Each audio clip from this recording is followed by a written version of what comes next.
Il y a eu un coup de téléphone qui a changé ma vie aussi. J'ai reçu un appel du sous-ministre qui m'a demandé, Isabelle, le ministre veut savoir, on est mercredi soir, le ministre a besoin de savoir vendredi matin quelle sera la solution de prise de rendez-vous qu'on va utiliser pour faire la campagne de vaccination COVID. Là, il fallait qu'on vaccine 8 millions de Québécois. Oui. On est mercredi soir, il est 8 heures, puis il dit, j'ai une personne sur ma liste pour répondre à la question, c'est toi. Fait que tu es devenue vraiment la référence au Québec pour tout ce qui est première ligne, puis repenser un peu différemment. Oui, effectivement. Là, je pense qu'on peut, Oui. je peux prendre ce chapeau-là. Oui. PLS va bien au-delà d'être une conférence ou un trade show.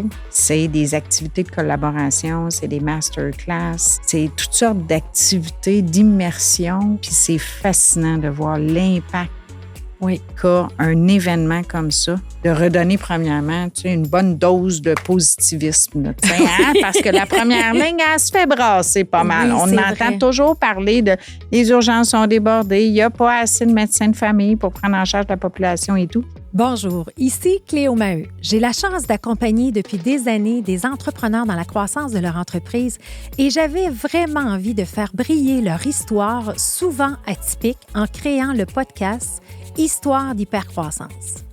Cet épisode vous est présenté par Big Bang, qui accompagne les entreprises dans leur croissance en maximisant la valeur de leur technologie. J'ai la chance de collaborer depuis des années avec Big Bang et Gabriel et son équipe, ce sont vraiment des gens, une équipe extraordinaire dédiée à vraiment trouver la meilleure solution technologique pour supporter la croissance dans les organisations. Pour en savoir plus, simplement cliquez sur le lien dans la description de l'épisode et vous pourrez faire l'évaluation gratuite. Ça fait plus de 5 ans que l'équipe y met tout son cœur à la réalisation de ce balado. On voit dans les statistiques que la majorité de nos auditeurs ne sont pas abonnés. Alors, j'ai une faveur à vous demander de cliquer sur le bouton « S'abonner ».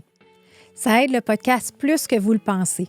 Plus l'audience grandit, plus nous pouvons continuer de vous offrir des histoires hyper inspirantes. Merci et bonne écoute. Isabelle Gérard, bienvenue.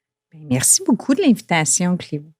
Très contente que tu sois ici. Écoute, tu es vraiment une inspiration pour moi, Isabelle. Je ne sais pas si tu le sais, mais je te regarde aller et c'est exceptionnel le parcours accompli et surtout l'impact positif que tu as dans la création de tes événements, de tes trucs, tout ça. Et tu es une multi-entrepreneur et tu es à la tête, en fait, de Production Plaquette. Tu vas nous parler de ça. Et tu es cofondatrice depuis 2025 pour Femmes en santé. Oui. Et ça pique ma curiosité. Puis là, j'ai embarqué dans cette belle gang-là et on va en parler aussi plus tard, toujours dans le but d'aider les femmes leaders à faire des changements et avoir des impacts positifs. Je suis vraiment contente de t'entendre parler du mot « impact » parce que c'est vraiment ça, je pense, que je tente de faire au quotidien, avoir un impact, mais un impact positif qui mobilise les gens. Fait que je suis vraiment contente que tu le soulignes 2 fois dans tous les éléments parce que c'est ça qu'on fait. Oui. Puis juste un exemple, on vient de lancer le gala Impact avec PLS pour justement reconnaître l'impact de tous les projets en santé et tout. Oui. C'est dans ma nature. Exactement. Fait que moi, c'est ça que je trouve intéressant. Puis, j'essaie toujours d'avoir des gens sur mon podcast où le mot « histoire » est important. Mm-hmm. Puis ton histoire est importante parce que je pense que tu es infirmière de formation. Oui. Tu as travaillé 25 ans dans la gestion de la santé. Mm-hmm. Mais là, à un moment donné, là, je veux comprendre, moi, d'où elle vient, là, tu sais, cette bébite-là, là. Et cette femme extraordinaire qui crée des choses comme non-stop, là, tu sais. Parle-moi de toi. Parle-moi de ton enfance. Parle-moi, on parlait tantôt que tu viens d'une belle famille avec des bonnes valeurs, mais parle-moi de toi. Oui, moi, je suis chanceuse. Je viens d'une famille de 3 enfants. Mes parents sont en couple depuis toujours, mariés. Mon frère, ma soeur, même chose. On est en couple depuis toujours. Fait que les valeurs familiales très fortes. Mes parents, ils sont des personnes qui ont toujours tenté d'aider les autres. Fait que, tu sais, la nature, la vocation d'infirmière est venue très, très vite, là. Oui. Puis elle vient effectivement de mes valeurs familiales. Je pense que ce qui m'a construit aussi, qu'est-ce qui fait partie de moi puis qui m'aide dans tout ce que je fais puis comme entrepreneur, parce que ça a pris du temps avant que je comprenne que j'étais une vraie entrepreneur, c'est la musique. Okay. Je suis violoncelliste depuis l'âge de 7 ans. Fait que j'ai fait de l'orchestre, j'ai fait du conservatoire, etc. Puis ça a vraiment construit ma personnalité, ma façon d'écouter, de travailler avec les gens, de vouloir redonner, justement. Tu sais, ça fait partie de tout ton apprentissage. Comme j'ai fait le conservatoire, ben, tu sais, on pousse un peu plus loin. Oui. Toute la compréhension de comment travailler puis jouer de la musique ensemble. Puis là, évidemment, j'avais un gros instrument pour une fille qui était toute petite, toute shapée. Tu sais, fait que ça m'a permis aussi de prendre confiance en moi, ça, Oui. derrière mon instrument, parce qu'évidemment, j'étais très frêle et pas toujours très sécure, mais c'est à travers ça que je me suis vraiment beaucoup développée. Oui. Puis, ben, la passion de la musique s'est transférée rapidement dès l'âge de 17-18 ans, là, quand je suis arrivée au cégep, vers le nursing, fait que les soins infirmiers, comment redonner encore, puis vraiment infirmière par vocation. Dans mon cas, là, c'est sûr et certain. C'est une vocation. Oui. Puis honnêtement, je me serais jamais vue pas travailler aux patients. Quand j'ai commencé ma carrière, là, c'était comme tellement important. Puis en moins de 5 ans, j'ai commencé à faire de la gestion. Puis là, encore une fois, une autre passion qui s'est développée, de vouloir transformer les choses, mais de travailler toujours en collaboration avec les autres professionnels et tout. J'ai cette capacité un peu plus à créer des liens puis avoir des opportunités. Fait que c'est comme ça un peu que je me suis développée. J'ai eu la chance de faire partie de la relève des cadres. Quand je suis arrivée comme infirmière, moi, c'était vraiment la panique, là. C'était vraiment la grosse crise où là, il y a eu une grève des infirmières. Puis il y a eu après ça l'exode où là, le gouvernement a décidé là, d'envoyer tout le monde à la retraite. Puis là, on a tout perdu notre savoir chez les infirmières. Toutes nos grandes infirmières qui étaient un peu plus avec tout le bagage ont quitté. Oui. Puis là, il a fallu reconstruire une relève. J'ai eu la chance de pouvoir faire partie de ça. Puis à travers tout ça, ben comme infirmière, j'ai développé une expertise en troubles neurocognitifs. Fait que ça aussi, un petit côté plus près des personnes âgées et tout. Fait que j'ai vraiment développé comme ça. Puis pour finir en première ligne, où là, ça a été le coup de cœur de ma vie. Puis vraiment de vouloir améliorer les services de santé, les systèmes, mais à travers cette première ligne-là.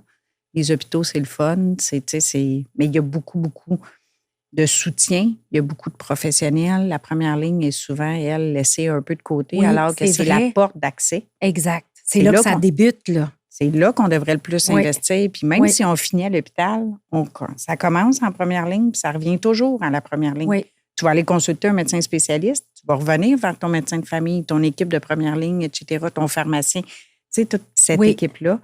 Donc, c'est là que cette passion-là s'est développée à travers tout ça aussi.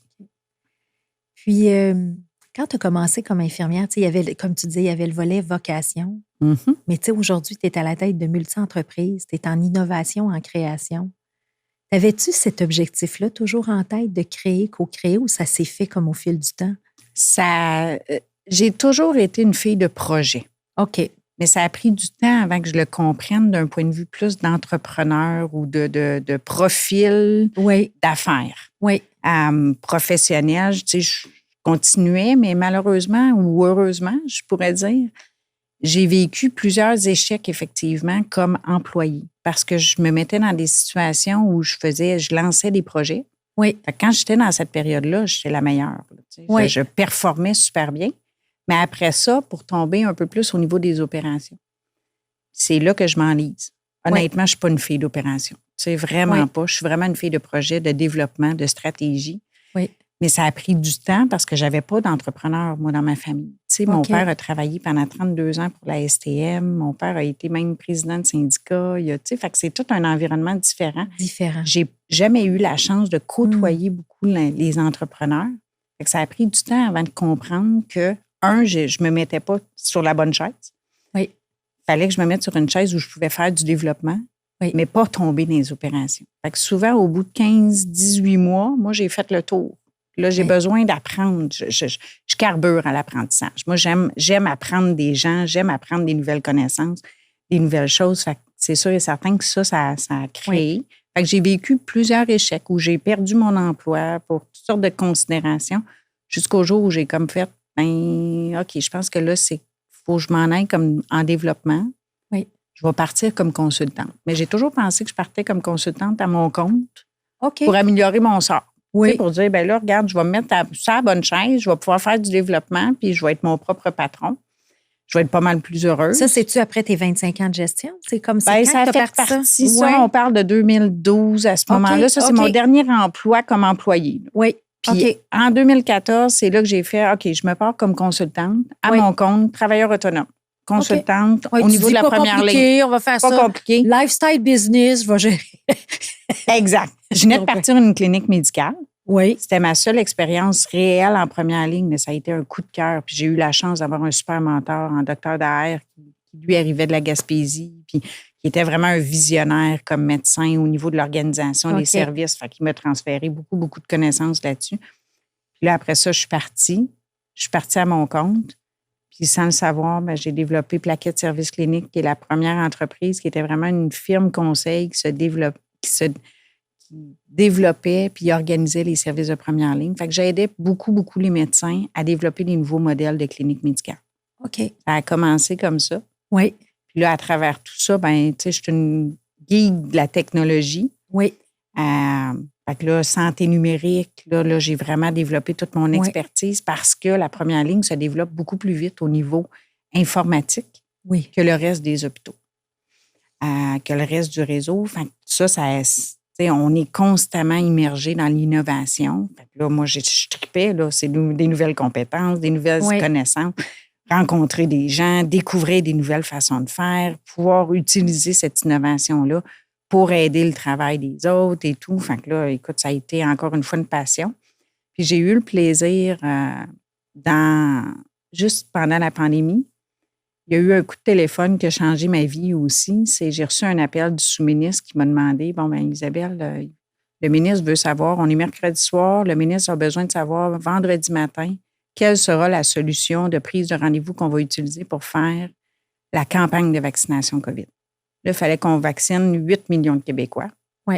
On est mercredi soir, il est 8 heures, puis il dit, j'ai une personne sur ma liste pour répondre à la question, c'est toi.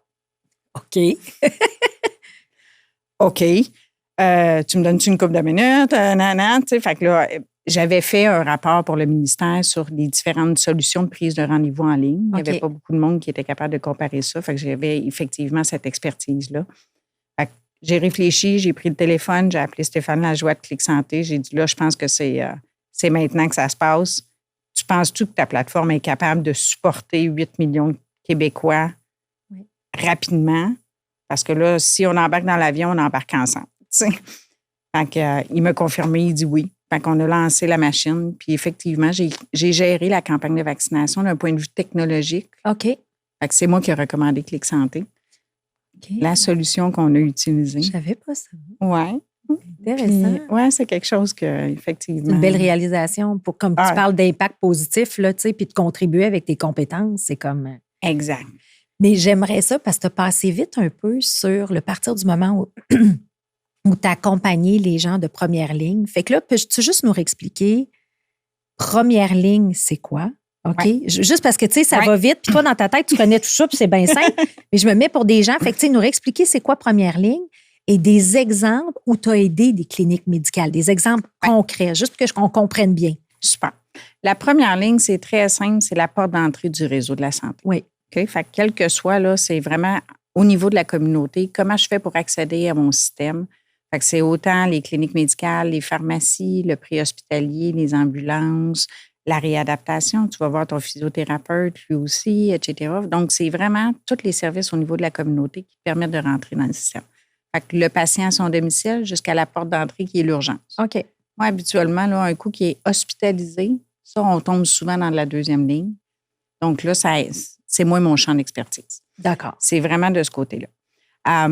Des projets qu'on a fait, je pense que les projets les plus valeureux, selon moi, on a sorti la première clinique externe d'un hôpital à Saint-Jérôme où on a amené toute notre plastie et tous les orthopédistes à faire leur clinique à l'extérieur de l'hôpital. OK. Il y avait à ce moment-là près de 10 000 patients en attente. En un an, on a diminué la liste d'attente à 3 000 patients.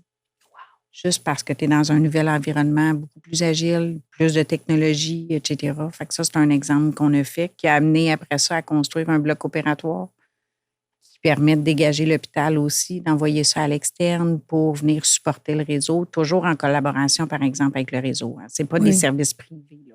C'est vraiment des services qui sont couverts par la RAMQ, mais qui sont organisés différemment dans un contexte, dans un environnement qui est beaucoup plus désengorger aussi la deuxième ligne pour être capable de traiter tout ce qui peut être traité en externe. Tu sais, c'est vraiment de la pertinence. Là. On peut s'assurer de voir le bon patient au bon endroit, par le bon professionnel, au bon coup, puis au bon moment. C'est vraiment ça qu'on essaie de faire en tout temps en première ligne.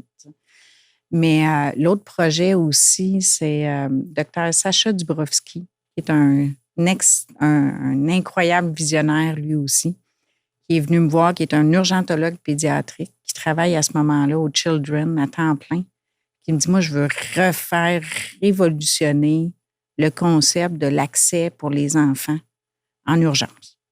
Il dit, on va faire ça dans une clinique médicale. Puis, fait qu'il m'explique tout son projet. Puis, écoute, une chimie incroyable, mais là, j'ai vraiment tout un visionnaire devant moi. Puis, je me rappelle, anecdote toujours très sympathique, Sacha qui me dit, Isabelle, il n'y aura pas de réception. Bien, voyons donc, Sacha, on ne peut pas faire une clinique médicale pour avoir de secrétaire, pour avoir de réception. Ça ne se fait pas. Puis, il a dit, ça va se faire. On va trouver la bonne façon, mais je te le dis, là, c'est ça le problème. On élimine la réception. Cette clinique-là, c'est la clinique HOP, Centre d'urgence pédiatrique. Aujourd'hui, il y en a 2, bientôt une 3e. Il y en a une à Saint-Eustache, une à Brossard. Ils voient plus de 200 patients par jour. Des enfants qui sont dans des situations qui mériteraient l'urgence, mais qui n'ont pas besoin de passer par l'urgence. Toujours en collaboration avec les hôpitaux régionaux, etc. Mais c'est une porte d'accès. Et ce qui est fascinant, c'est que tout est technologique. Tu arrives là, tu ne peux pas prendre un rendez-vous avec une secrétaire ou quoi que ce soit. Si tu prends des rendez-vous en ligne, tu arrives, puis le délai, ils voient environ 92-94% de leurs patients sont triés, vus par le médecin, ressortis en 90 minutes. Chose qu'on ne voit pas dans nos urgences. Absolument. La technologie a tout changé. Le modèle d'organisation, la façon de travailler aussi en collaboration. Il y a des infirmières auxiliaires, il y a des infirmières, il y a d'autres professionnels. Les urgentologues travaillent avec des pédiatres. Les pédiatres travaillent aussi avec les médecins de famille. Fait que c'est toute cette cohabitation-là qui a fait en sorte que ça change le monde. Si tu regardes sur leurs réseaux sociaux, les parents vont là en disant que c'est comme s'ils arrivaient à Disney. Soigner leur enfant. Oui, c'est possible au Québec. Tu sais, on pense souvent que tout va mal, etc. Non, il faut juste sortir un peu de la boîte, réfléchir autrement. Mais je te jure que le soir qu'il m'a dit il n'y aura pas de réception, moi aussi, j'avais de la misère à sortir de la boîte. Puis je me disais, ça ne marchera pas. Mais on l'a dessiné, on l'a réfléchi, on l'a construit. Puis aujourd'hui, comme je dis, ça change le monde. Wow! Donc là, tu me donnes 2 exemples comme ça. Fait que tu es devenue vraiment la référence au Québec pour tout ce qui est première ligne, puis repenser un peu différemment. Oui, effectivement. Là, je pense je peux prendre ce chapeau-là de dire que j'ai vraiment contribué à créer de l'innovation en première ligne. Oui. À travers des modèles qui existent ailleurs. Là, hein. On ne réinvente pas la roue souvent. Là. C'est juste de les comprendre, de les importer, puis de voir comment on les applique. Puis, il faut savoir que le Québec est quand même très novateur au niveau de sa première ligne. Le concept des GMF, c'est un concept qui est... C'est quoi GMF? Les groupes de médecins de famille. OK. Fait que là, quand tu es associé maintenant, là, la majorité des gens, puis on vient d'en entendre parler justement avec l'entente avec les médecins de famille, ils vont prendre en charge plus de patients à travers les groupes de médecine familiale. OK. Fait que c'est des groupes de médecins qui se réunissent ensemble. Fait que ça, c'est le genre de clinique qu'on construisait avec eux autres puis qu'on développait pour travailler en multidisciplinarité, en interdisciplinarité, puis vraiment prendre en charge un groupe de patients. Fait que c'est des caseloads, là. C'est des nombres de patients en fonction de niveau, etc. Fait qu'on travaille vraiment à développer autour du GMF. Puis ce concept-là, il existe, il est arrivé maintenant en Ontario, etc., mais on a été des précurseurs au Québec. De travailler plus en interdisciplinarité, chose que les médecins de famille veulent encore plus aujourd'hui. Ils en demandent plus. Je peux vous dire que dans les premières années, là, ils ne savaient pas quoi faire avec une infirmière. Ils ne savaient pas plus comment utiliser leurs pharmaciens qu'on leur attribuait dans ces réseaux-là. Puis là, mais on a développé cette expertise-là au Québec qui fait en sorte qu'on est quand même avant-gardiste là-dessus. OK. Puis c'est drôle que tu dises ça parce que je pense que le futur de la médecine est vraiment à une bonne collaboration interdisciplinaire pour offrir le meilleur service, pas le meilleur service, le meilleur soin aux patients. C'est 100% ça. Puis là, C'est ça. il y a des choses qui s'en viennent là, d'un OK. point de vue ministériel sur Oui. ce modèle-là aussi. Oui. On en a vu des bribes la semaine dernière avec Sonia Bélanger a annoncé la nouvelle politique de soutien à domicile. Oui. Où, tu sais, on entend chialer sur les CLSC depuis des années. Et là, on vient de prendre une nouvelle track où on va changer le modèle des CLSC pour travailler justement sur l'aspect de l'interdisciplinarité parce que nos professionnels sont beaucoup dans nos CLSC, mais on ne les utilise pas ou on les utilise mal. Mal, c'est ça. Puis exact. les CLSC, malheureusement, eux autres aussi souffrent d'un manque de technologie, d'un arrimage de ce côté-là. Puis là, il y a vraiment toute une vision de recentrer la personne âgée, l'entrée à travers le CLSC, mais tous les services communautaires, ça va passer. Fait que le CLSC va vraiment devenir une porte d'entrée. Puis après ça, tous les groupes de médecine familiale, une deuxième. Puis là, ils vont travailler plus en collaboration. Puis il y a vraiment une nouvelle politique au niveau de la première ligne qui va être annoncée dans les prochaines semaines, prochains mois, qui vient mettre en place le fait que à partir de maintenant, c'est comme pour les enfants. Nous, comme femmes, là, le jour qu'on tombe enceinte, on ne se pose pas la question à savoir si le système d'éducation va prendre en charge mon enfant quand il va être rendu à aller à l'école. Oui. On a une place garantie. Peut-être qu'ils vont nous envoyer à 15 minutes plus loin de chez nous, mais on a une place garantie. Mais ça devrait être la même chose dans le système de santé. Quand j'ai un besoin, je ne devrais pas attendre 2 ans, 3 ans, 4 ans. Si l'hôpital ou son écosystème n'a pas la capacité d'offrir le service parce qu'il n'y a pas assez de professionnels, comment on peut travailler avec les professionnels dans la communauté, développer des liens, comme je parlais avec l'exemple du bloc opératoire puis à Saint-Jérôme avec l'autre clinique, bien, comment on peut mieux travailler ensemble pour utiliser ces ressources-là pour qu'on puisse donner le service à la population. Fait qu'il y a vraiment une mentalité derrière. La capitation au niveau des médecins de famille vise ça aussi, de dire on va arrêter de rémunérer chaque action, puis on va penser collectivement en fonction de on travaille ensemble. Fait que le médecin, là, il ne peut pas toujours être avec les patients s'il a besoin de travailler aussi avec les autres professionnels et compagnie. Exact. Là, on est en train de mettre en place toute cette nouvelle vision qu'il va falloir après ça opérationnaliser.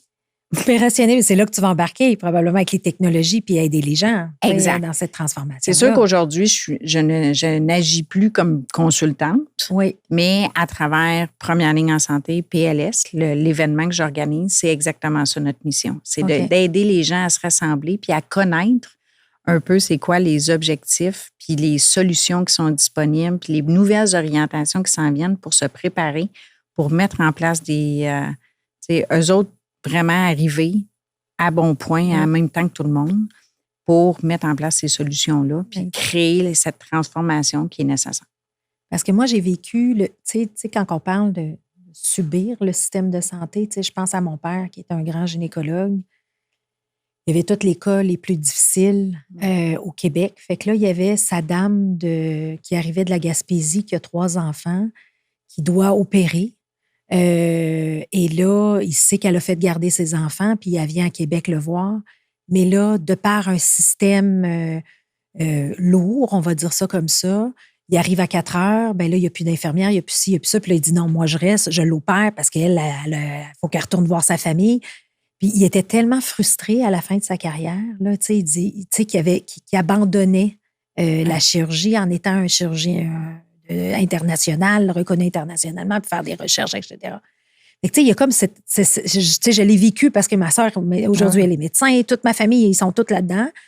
Et je l'ai vécu comme patiente aussi, tu sais, de dire, c'est moi. Et je me disais, dans mon parcours, tu sais, je suis contente parce que, bon, j'ai été traitée au CHUM, puis j'ai senti que j'avais une équipe multidisciplinaire qui me référait le meilleur traitement. Puis ça, j'ai adoré ça. Mais il est quand même arrivé une couple de fois de dire, OK, là, je suis supposée de commencer ma chimio 3 mois après mon opération. Vous ne m'avez pas mis encore sur la liste, là. Et là, je me dis, des gens qui ne sont pas comme au-devant. C'est pas tout le monde qui a cette. Moi, je suis une fonceuse. Fait que là, imagine tout ça comme cette lourdeur-là médicale, comment ça peut amener des difficultés dans un système. Ça fait un engorgement, puis ça fait. Fait que là, l'idée, c'est de vraiment aller vers en fait, d'aider la porte d'entrée, la première ligne en santé. Et là, toi, tu as créé ça. Là. Raconte-moi un peu là, ce qui tourne autour de ça. Là. Le PLS là, que tu as créé, cet événement-là, ça t'est venu où? C'est quoi l'idée? Au début des années 2015 environ, là, il y avait une association qui s'appelait l'Association des cliniques médicales du Québec, qui m'a permis de travailler un petit peu plus dans l'organisation, mais dans un cercle d'influence où il y avait aussi du politique, évidemment. Oui. Fait que mes premières armes en politique ont été avec Gaétan Barrette, quand même. C'est une bonne école. C'est toute une école, effectivement. Mais l'association cherchait une façon un peu de survivre, de se financer. Puis moi-même, à ce moment-là, j'étais à la tête de Plaquette Services Cliniques, qui est ma firme de conseil au niveau de la première ligne puis des cliniques médicales. Puis j'ai pas d'occasion, en aucun temps, de rencontrer les gens de la première ligne, de rencontrer les entreprises, d'avoir des moments d'échange. Il n'existe rien au Québec en termes d'événements où on a la chance de se parler de première ligne. Un peu, d'un volet scientifique, académique, il y a des petites choses, mais il n'y a rien, il n'y a pas de moment où on peut se réunir. Fait que, besoin personnel à la base, mais qui se transformait aussi pour l'association, bien, on a décidé de lancer ça. Malheureusement, bien, l'association n'a pas survécu. Ça n'a pas été assez pour lui permettre de se financer. Donc, l'association s'est arrêtée. Mais moi, je n'avais pas envie d'arrêter première ligne parce que là, je voyais bien que à ce moment-là, ça s'appelait le Congrès des services de première ligne. Et je voyais bien qu'il y avait un intérêt. Il y avait du monde qui répondait. On était parti à 125 personnes. On était déjà rendu à pas loin de 400 personnes qui participaient à chaque année. Fait qu'il y avait un besoin auquel on répondait. Fait que j'ai demandé, dans le fond, à récupérer le congrès. Mais à ce moment-là, il était vraiment clinique médicale. Puis là, encore là, ça mettait une barrière.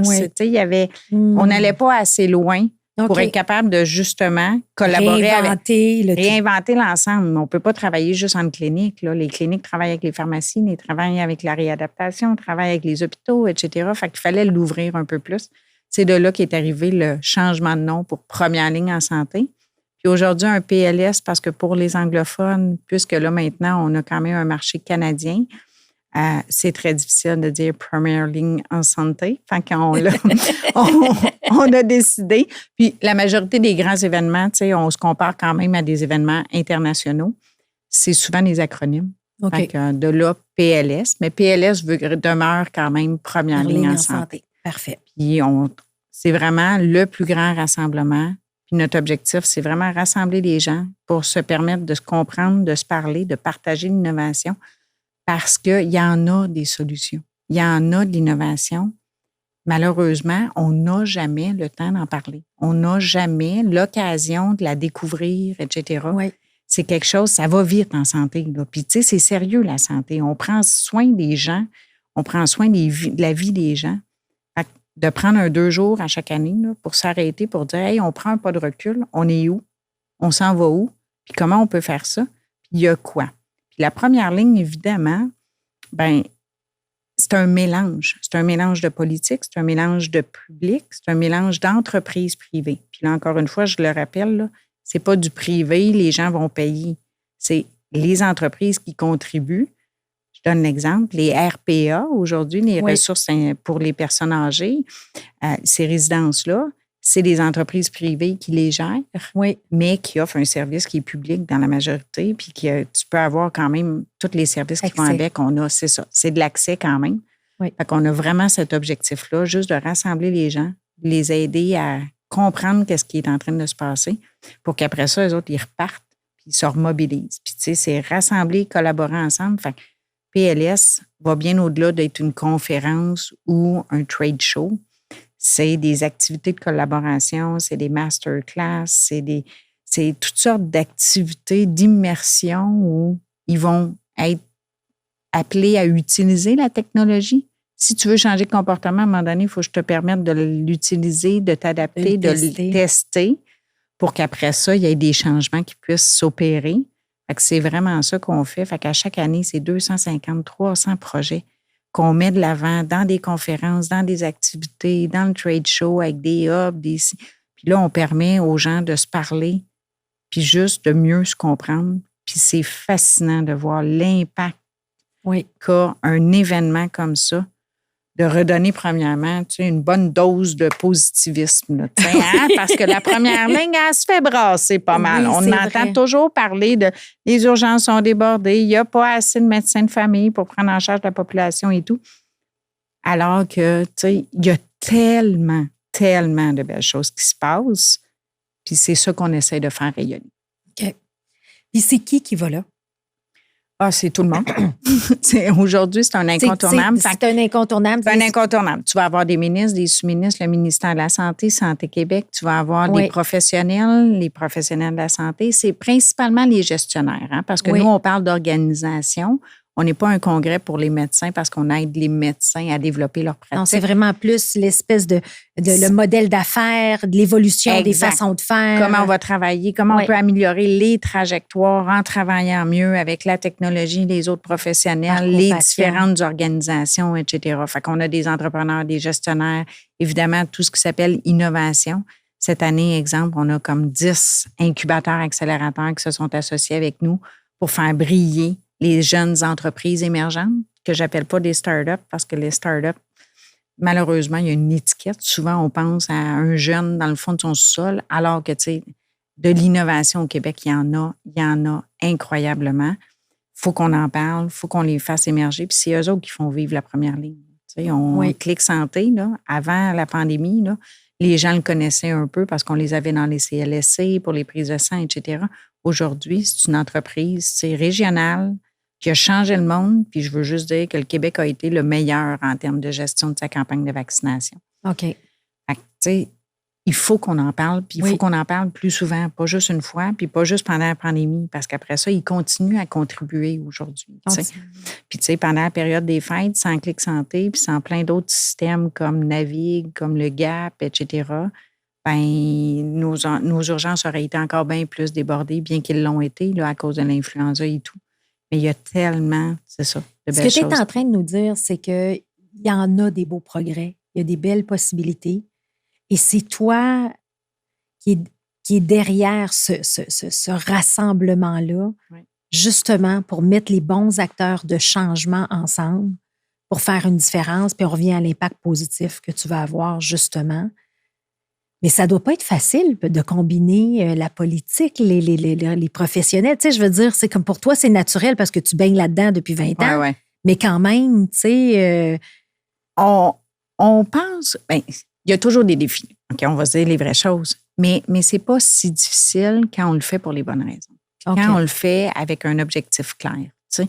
Fait que j'ai pas de misère à convaincre les gens du ministère ou de Santé Québec de participer à des activités et tout, parce qu'ils le savent qu'on le fait pour les bonnes raisons, parce qu'on veut faire avancer les choses, puis parce qu'on l'organise de la bonne façon aussi. Mais non, on a l'impression qu'il y a toujours des barrières, mais je pense que c'est nous qui nous mettons nos propres barrières.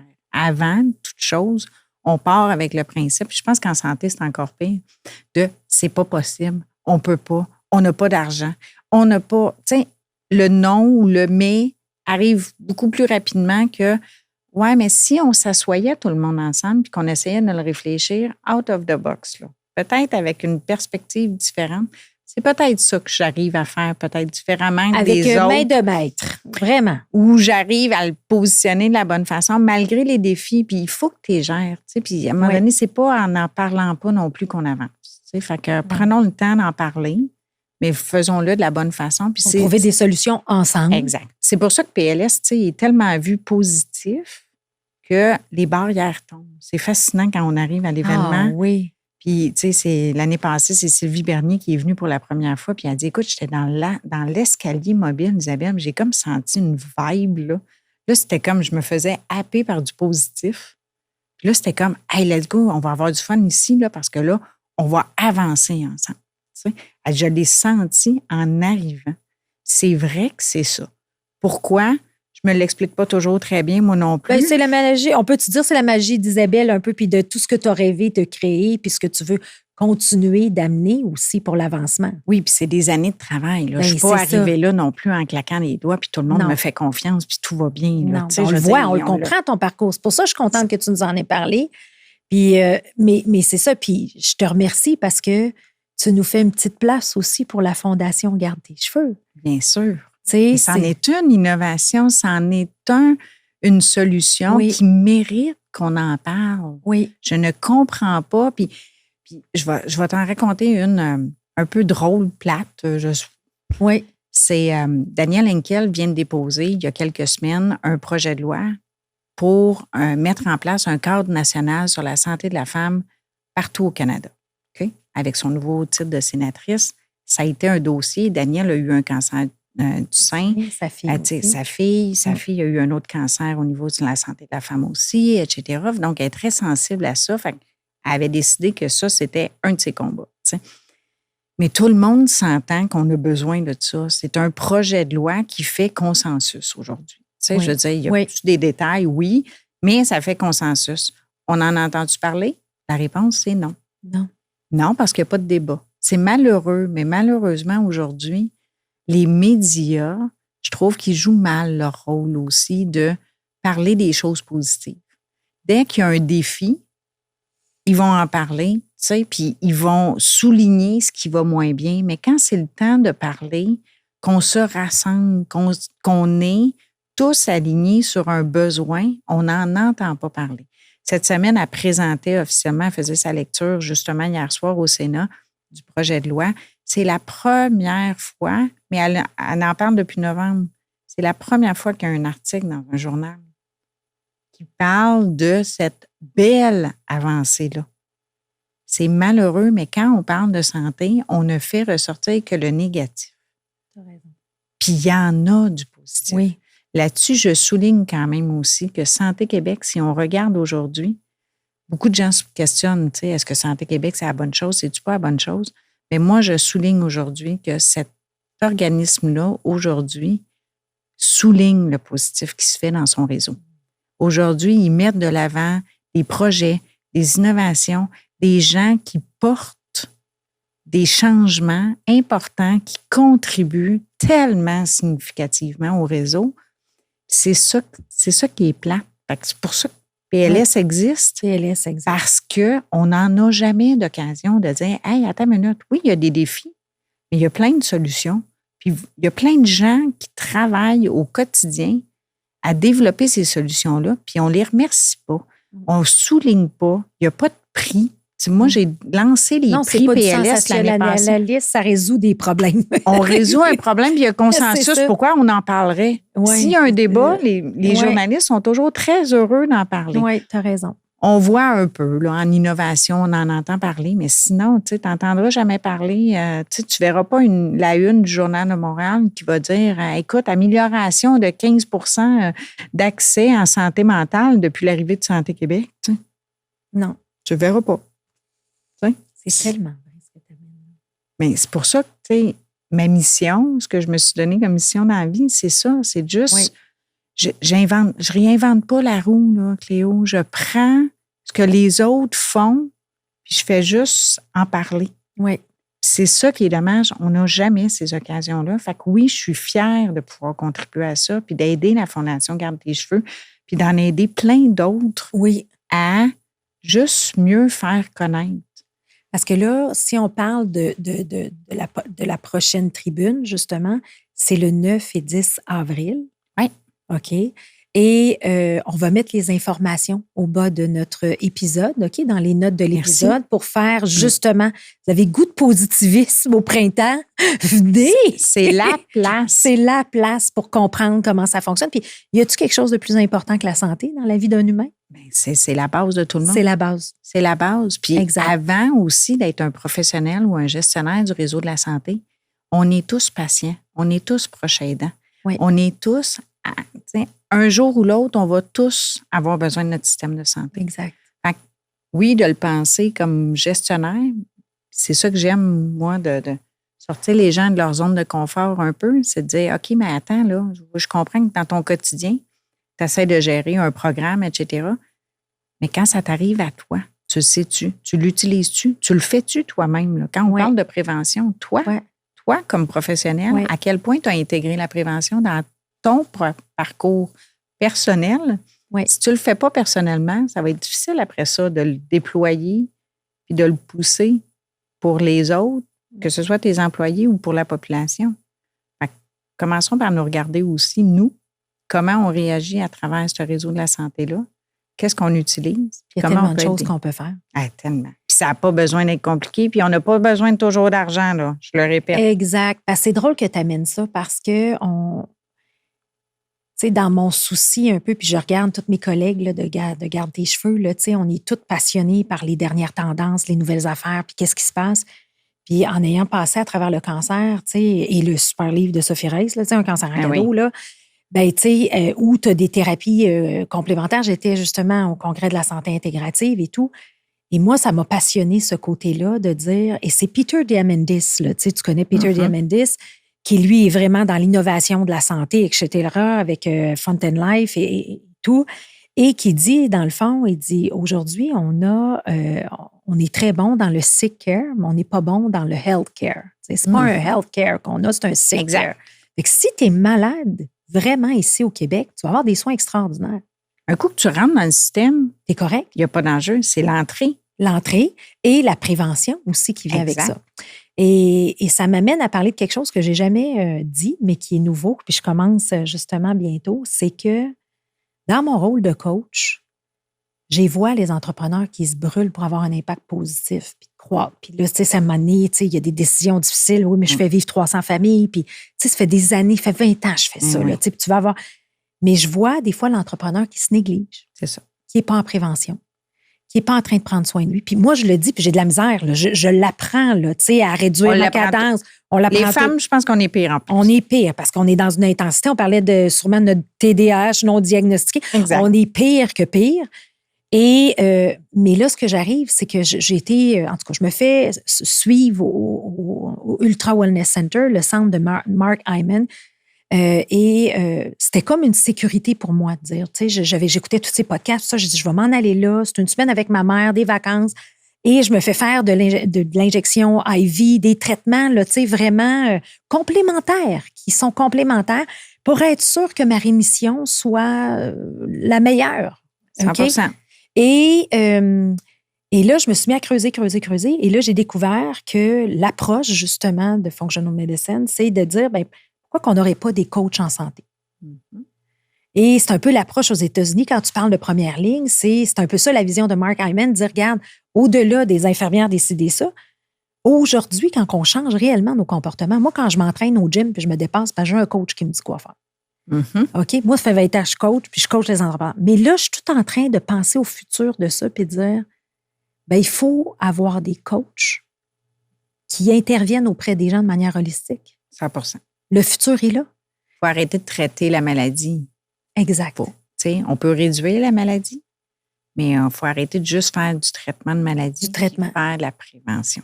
La prévention. Puis là, c'est là que moi, je m'en vais faire ma formation de Functional Medicine Coach. Bravo. J'ai tellement aimé tout ça que je me suis dit, si je veux travailler sur le succès de l'entrepreneur, je pense que j'ai fait mes preuves d'hypercroissance. Oui, doubler ton chiffre d'affaires. Oui, tu as de l'argent dans ton compte de banque. Oui, tu as ci, oui, tu as ça. Puis là, je me dis, non, c'est pas ça le vrai succès.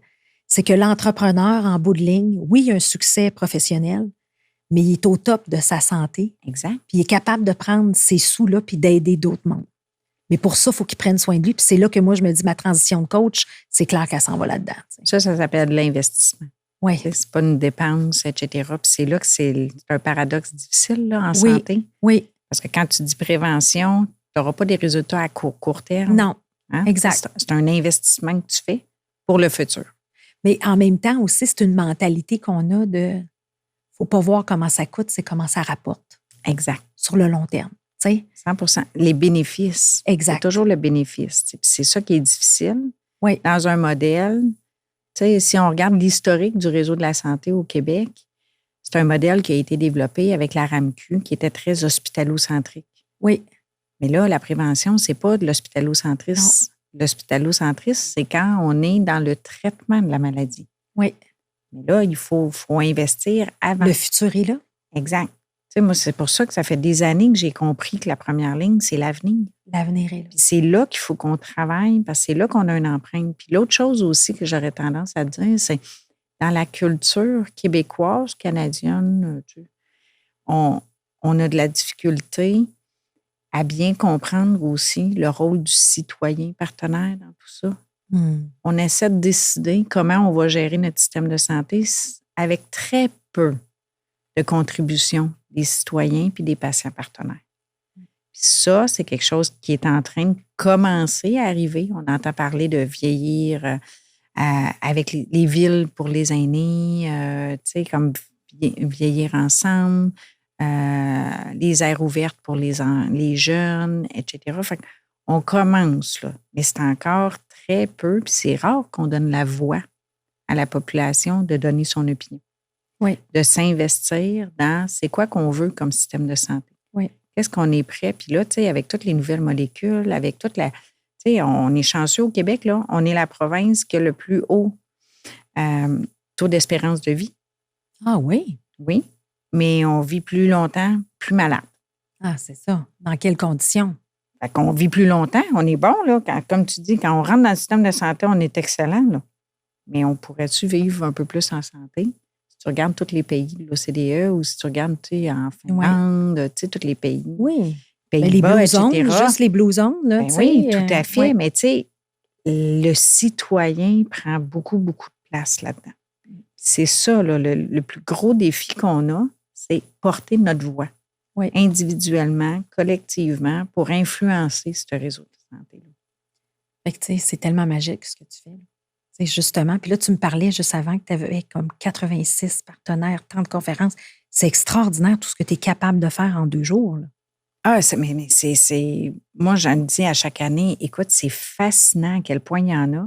Puis j'en garde, tu sais, je suis obligée d'en garder, mais il y en a plein que je suis obligée d'éliminer aussi dans toute l'équation. Je pourrais en faire tellement plus.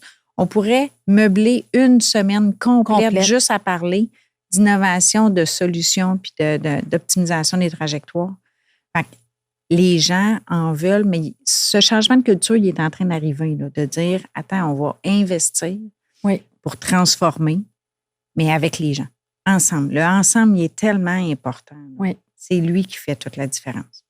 Là, je repense à la petite Isabelle qui jouait en arrière de son violoncelle. Exactement, c'est ça. Puis qui voulait que tout ce chef d'orchestre et que tout aille bien. Tu sais, je veux dire, j'ai cette image-là de dire que là, présentement, tu es devenue la chef d'orchestre de tous ces possibilités-là pour le première ligne en santé. Tu sais. Exact, 100%. Puis, tu sais, à travers ça, tu en parlais tantôt, Femmes en santé, c'est la même chose. Tu sais. Alors là, on tombe dans un autre sujet.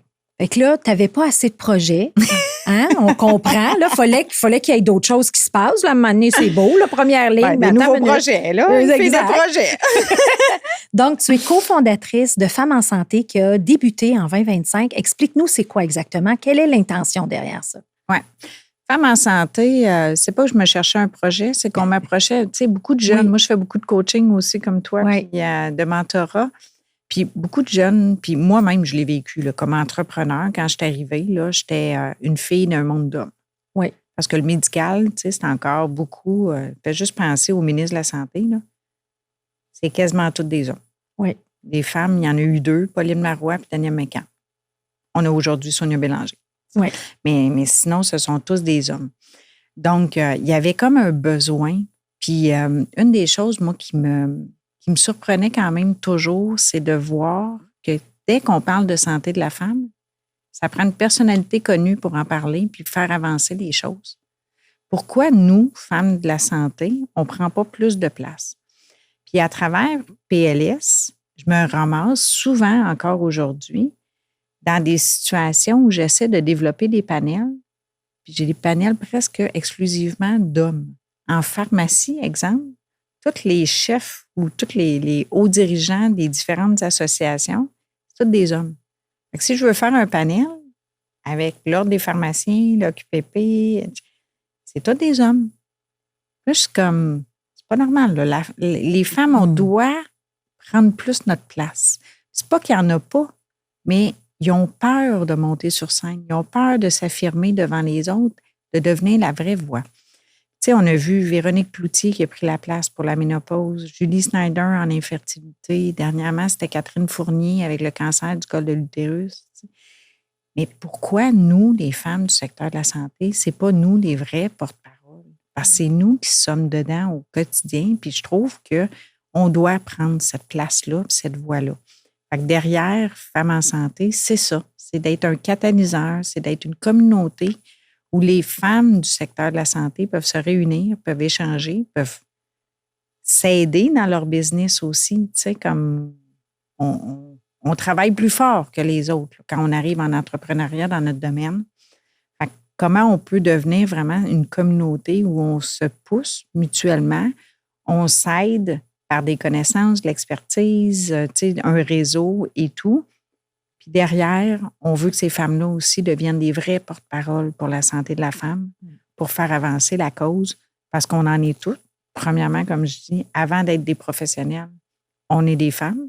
Oui. On est toutes des mères, des filles, des proches aidantes, l'entrepreneur en arrière, la gestionnaire. Puis quand on a plusieurs chapeaux. Quand c'est le temps de penser à nous, il est vendredi soir, 11h, les enfants sont couchés, il n'y a plus, tu sais, puis il n'y a plus d'accès.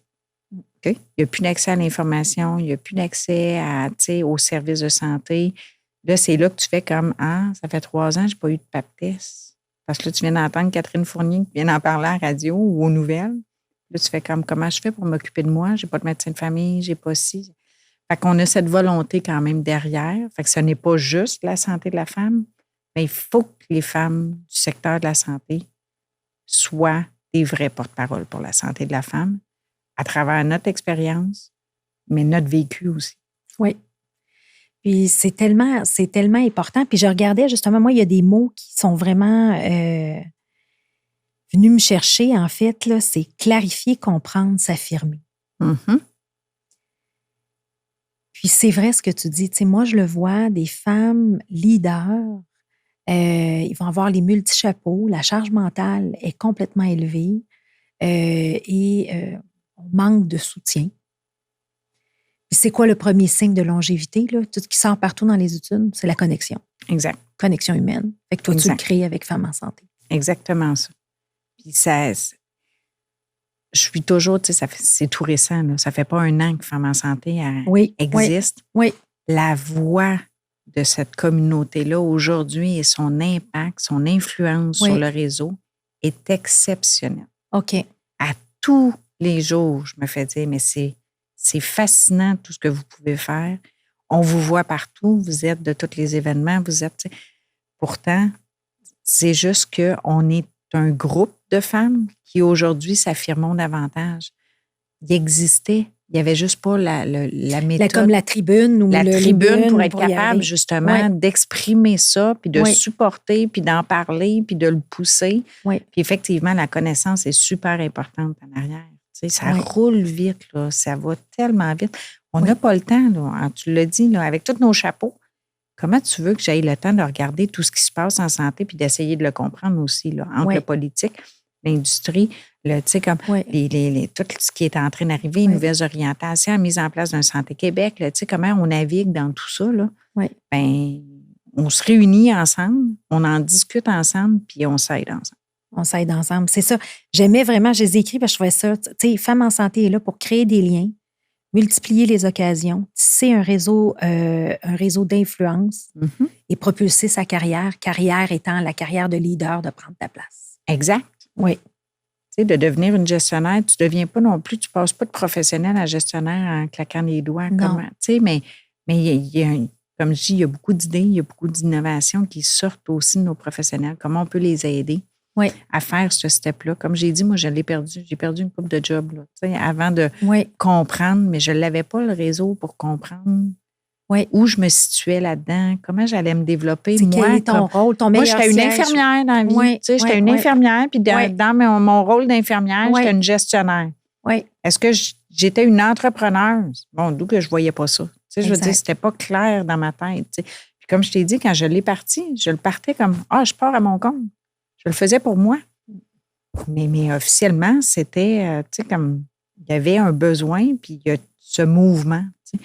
Fait que c'est pas. Fait que ça se fait naturellement aussi, tu sais, Oui, dans tout ça. exact. C'est sûr qu'on va venir cogner à ma porte des fois parce qu'ils savent que je vais le faire. Tu sais, je vais allumer la. Bien, justement, parlons donc de Isabelle, la femme. Là, on a compris la jeune qui était bienveillante, qui avait une vocation d'infirmière, qui a évolué dans son rôle de gestion, etc.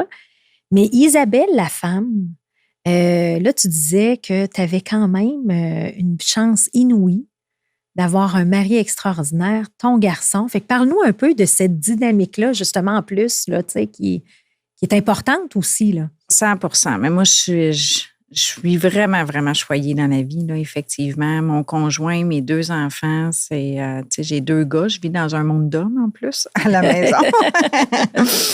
Mais mon conjoint, c'est mon bras droit, c'est ma balance. Philippe, c'est ma complémentarité. Il est connu, tu sais, moi, je dis souvent, Philippe, c'est mon chef de cabinet. Tu sais, je veux dire, il pense à tous les aspects d'Isabelle. Tu sais, fait que ce matin, tu vois, il n'était pas là, puis j'ai oublié mes souliers.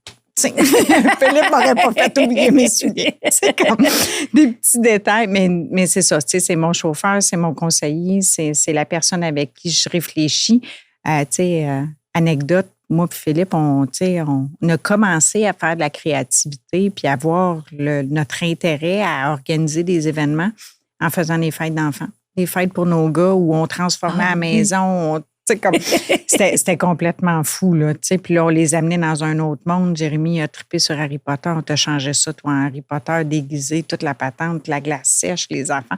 Fait que c'est comme ça qu'on a beaucoup développé. Puis PLS, aujourd'hui, nous, on fait beaucoup de ludique à travers PLS, puis on remet un jeu de société aussi à chaque année pour développer des compétences, des connaissances et tout. Ça, c'est moi et Philippe. C'est vraiment là, cette créativité. C'est un partenaire en or pour toi. C'est un partenaire incroyable. Puis les enfants ont toujours été. Jérémy a travaillé pour Plaquette Service Clinique, etc. Aujourd'hui, il est en finance et tout, mais il est toujours là à chaque événement. Il est toujours...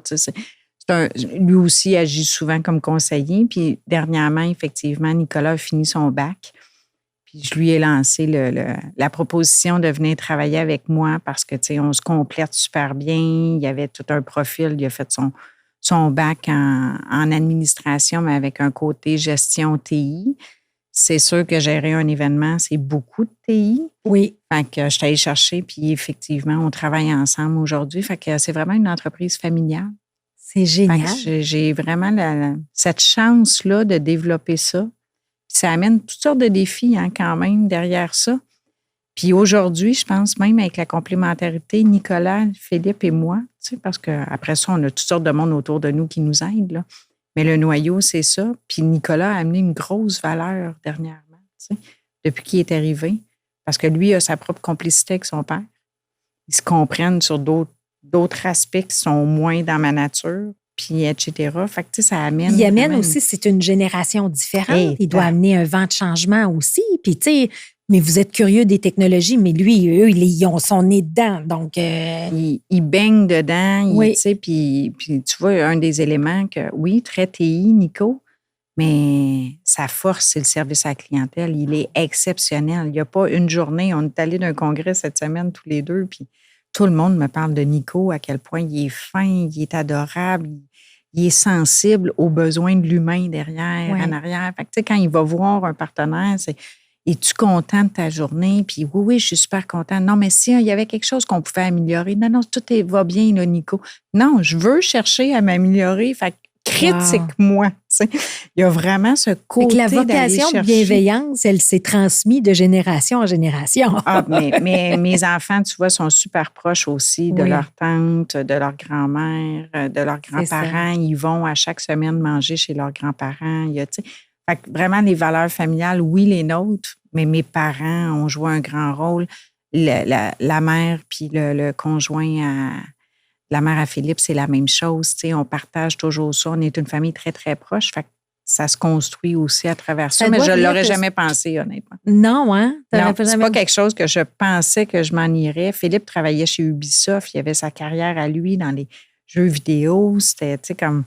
Puis aujourd'hui, tu vois, il transforme plein de choses. Quand nous, on fait du studio ou quoi que ce soit, c'est Philippe qui est en arrière pour aider tout le monde. Fait que c'est vraiment cette complémentarité. Complicité aussi, là, puis tout ça. Mais en même temps, c'est drôle parce que je me rappelle plus, j'avais entendu un médecin sans frontières qui dit les personnes qui aident ou qui changent vraiment, c'est qu'ils n'ont jamais pensé qu'ils le feraient. Ouais. Tu comprends ce que je veux dire? Ouais. Fait que toi, tu n'as jamais pensé à être gestionnaire, tu n'as jamais pensé ici, tu n'as jamais pensé à avoir la business familiale, mais tout ça t'arrive. Oui. Puis tu es contente, puis tu sais, justement, ça te permet d'avoir un impact encore plus grand aussi, d'avoir ce système-là de support à toi, puis des belles valeurs. 100%. Puis là, si je pense à la Isabelle du futur, parce que là, tu aimes ça, les projets. Peux-tu me parler de ta vision dans les prochaines années? Comment tu vois ça? C'est sûr que d'un point de vue d'entrepreneur, tu sais, moi, je veux révolutionner effectivement, tu sais, les modèles d'organisation de la première ligne. Puis je pense qu'à travers PLS, tu sais, j'ai encore plus d'impact que j'en avais quand j'étais consultante. Fait que pour moi, c'est de le pousser encore plus. Puis d'exporter aussi toute la qualité de ce qui est fait au Québec à l'extérieur. Tu sais. On a tellement d'innovation, comme je dis. Fait que ça, c'est vraiment, tu sais, ma vision PLS, 5 ans, on est à l'international. On est le plus gros congrès en primary care à l'international. Là, on l'est officiellement pour le Canada depuis l'année dernière. OK. Fait que il y a une belle croissance de ce côté-là. Mais là, on vise vraiment l'autre palier, puis de ramener l'expertise. Puis, il y a des congrès un peu dans ce style-là, dans tous les secteurs, en première ligne, fascinant, mais ça n'existe pas encore. Fait que même à l'international. Fait que c'est là qu'on s'en va. Femmes en santé est une organisation qui me pousse aussi à me dépasser, à développer encore plus pour venir soutenir toutes ces femmes-là. Fait que c'est sûr que ça, je m'en vais beaucoup, moi aussi, là, je vais transférer de plus en plus vers du Femmes en santé parce qu'encore là, des belles opportunités à l'international, comment pousser, mais faire reconnaître le rôle de toutes ces femmes-là qui œuvrent au quotidien dans le secteur de la santé. C'est une mission vraiment qu'on s'est donnée, moi, Joey puis Daniel, à travers Femmes en santé. Puis c'est drôle parce qu'on est toutes là, puis on bascule tous, là. On a tous notre cœur est vraiment de ce côté-là. Et tu as ta belle broche, là, aujourd'hui, là, tu sais, de ça. On en est très fiers de cette broche-là. Je pense que, c'est vraiment l'image aussi qu'on voulait donner. Puis elle veut, si tu vas sur le site Internet, tu vas voir toute la signification. J'ai tout vu ça. Il y a vraiment tout un monde derrière, qu'on a créé pour supporter ça. C'est sûr que, ma famille, je suis une personne très proche de ma famille. Fait que les 2 garçons grandissent. Je m'attends qu'éventuellement, on va basculer vers le rôle de grand-mère dans les prochaines années, etc. Fait que je vis ça pleinement, honnêtement. Là. Mais je ne suis pas une fille à faire des grands projets d'avenir. Je sais où je veux aller dans les prochaines années. Les opportunités se présentent, tu les prends. Je suis vraiment très bien. Je suis vraiment plus dans ce style-là que d'essayer de me faire un scénario de où je m'en vais. Mais en même temps, comme tu dis, c'est parce qu'à toutes les fois que tu avances puis que tu fais un pas, tu le fais pour les bonnes raisons. C'est ça. Fait que j'ai besoin je carbure à comment les choses arrivent. Oui. Puis je surfe sur les opportunités au quotidien mais il faut toujours que ça ressorte. Comment je peux mobiliser puis avoir un impact. Oui. Fait que ça ne changera pas. Ça ne changera pas. Ça, c'est sûr, ça va rester. Oui. C'est ton ADN. Mais j'aurais envie de dire comment on peut t'aider? Parce que toi, tu aides tellement de gens. Comment on peut aider Isabelle? Bien, moi, je pense que c'est ça. Aujourd'hui, de reconnaître l'importance de parler positivement de tout ce qui est fait, de faire rayonner tout ça c'est ça. Je pense que c'est mon plus grand défi au quotidien d'expliquer ce que je fais en disant, on peut-tu parler du positif? On peut-tu arrêter de focusser sur ce qui ne va pas bien? On le sait, ce qui ne va pas bien. Prenons-le dans l'équation, mais essayons de focusser sur les belles choses. Fait que soyons tous des porte-paroles de toutes ces innovations. Tu l'es, toi, à travers la Fondation Garde tes cheveux. Tu l'es en redonnant aussi à d'autres personnes, d'autres gestionnaires, puis d'autres femmes comme moi qui cherchent effectivement à créer du positif. Mais c'est là, je pense, qu'on manque de cohésion, puis où on peut vraiment faire une différence. Fait que c'est là, moi, que j'ai besoin. Je trouve tellement qu'il il y a tellement de négatifs, il y a tellement, Oui. tu sais, quand on regarde aujourd'hui toute la mésinformation, toutes les affaires par rapport à, tu sais, comme, c'est ça, la campagne de vaccination, il y avait, tu sais, on mettait tellement l'accent sur toutes les anti-vax, alors qu'il y a tellement de monde. Tu sais-tu le nombre d'employés, de professionnels de la santé qui ont embarqué dans le projet Je contribue, qui ont donné de leur temps pour venir vacciner la population, pour nous protéger, pour, tu sais, comme... Y a-tu eu des topos sur ces personnes-là qui sont ressorties de leur retraite? Il y a des vétérinaires qui sont venus vacciner. Il y a des, tu sais, comme... On a tout oublié ça déjà. Tu sais, Oui. c'est ça que je trouve dommage. Comment on est capable de faire vivre ça? Oui. Pas juste à un moment ponctuel, mais à créer cet impact-là, puis à garder ça vivant. Cette énergie-là positive pour avancer encore mieux ensemble. Exactement. C'est ça. C'est tout à fait ça. Oui. Fait qu'on va mettre toutes les informations nécessaires, justement, s'il y a des gens qui veulent participer, des femmes qui ont un intérêt pour tout ce qui est femmes en santé, le leadership. On va mettre toute l'information dans les notes de l'épisode. Je vous invite à aller suivre les réseaux sociaux, justement, de Femmes en santé, du congrès aussi. Congrès, ou comment tu appelles ça un congrès? C'est-tu un 2 jours de... Oui, c'est un 2 jours intense. Ça inclut un gala, inclut toutes sortes d'activités immersives. OK. Mais c'est un congrès. Hein. C'est un congrès parce qu'il mélange la programmation, des conférences avec effectivement un peu tout. Des entreprises à rencontrer, puis différents types d'activités. Fait qu'on est des gens qui ont une curiosité, qui veulent contribuer positivement au futur de la santé. On s'en va là s'inspirer, puis on le partage pour faire connaître ça. Exactement. Okay. C'est ça. Puis s'il y en a qui ont des projets, des femmes qui veulent parler de certaines innovations ou des choses qu'ils ont fait, c'est ça qu'on veut nous aussi. On veut en entendre parler pour après ça aider à faire rayonner tout ça. Okay. Isabelle, un réel honneur de t'avoir sur ce podcast-là. Mon Dieu, il faut te cloner, il faut en avoir plein d'Isabelle. Ça n'a pas de bon sens. On manque d'Isabelle. Mais merci d'avoir pris le temps de nous partager un message, justement, d'espoir, inspirant, positif. Je pense que c'est ça qu'on a besoin d'entendre. Et merci d'être une si bonne ambassadrice pour ça, pour tout ce que tu fais. Et longue vie à tous tes projets.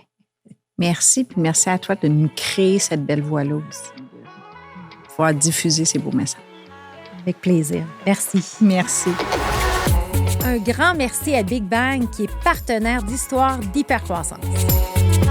Merci d'avoir été avec nous aujourd'hui. Si cet épisode vous a plu, prenez un moment pour vous abonner et nous laisser un commentaire. Cette petite action aura un grand impact car elle nous permet de toucher encore plus d'entrepreneurs passionnés comme vous. À très bientôt pour une nouvelle histoire inspirante.